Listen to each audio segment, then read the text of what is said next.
Verbs.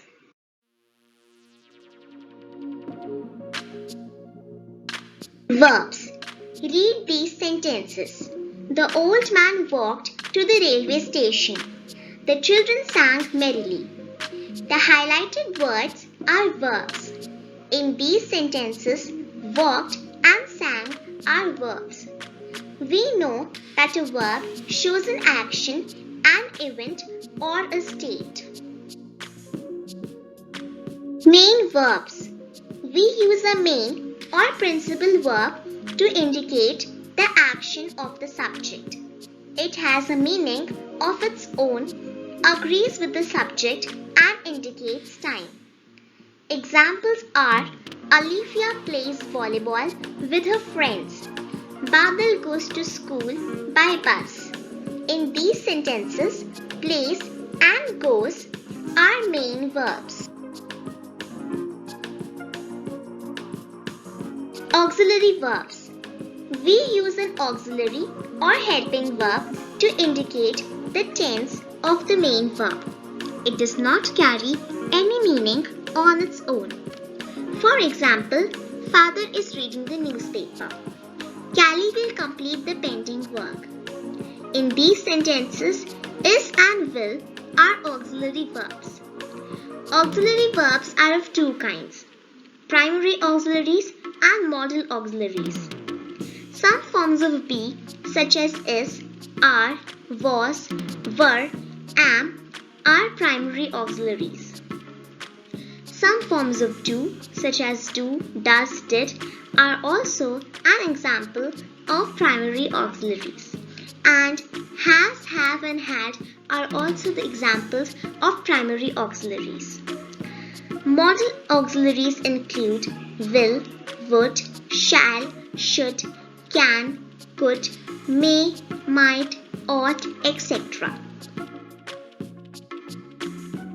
Direct and indirect objects.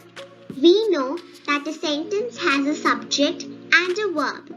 Sometimes the verb also has an object which receives the action of the verb. There are two kinds of objects: direct and indirect objects. A direct object is a word or phrase in a sentence referring to the person or thing receiving the action of a verb. A direct object answers the question what. For example, Farooq ate a sandwich. Farooq ate what? Sandwich. An indirect object answers the question to whom or for whom the action of the verb is done and who is receiving the direct object. An indirect object answers the question whom. For example, Dhruv asked a question to Ella. Dhruv asked whom? Ella. Some sentences can contain both direct and indirect object. For example, they awarded the prize to Sundar. In this sentence, prize is a direct object and Sundar is an indirect object. However, in some instances, a verb can function without an object too. For example, the milk is boiling. Transitive and intransitive verbs. Verbs that take an object are called transitive verbs, and those who do not are called intransitive verbs. Some verbs can be both transitive and intransitive depending on the context in which they are used. For example, Rekha sang a song. In this sentence, sang is a transitive verb because there is an object, song. Rekha sang beautifully. In this sentence, sang is an intransitive verb because there is not any object present in this sentence.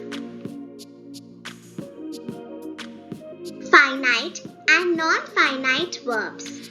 A finite verb is the main verb in a sentence. It has a subject and changes its form to know tense and number.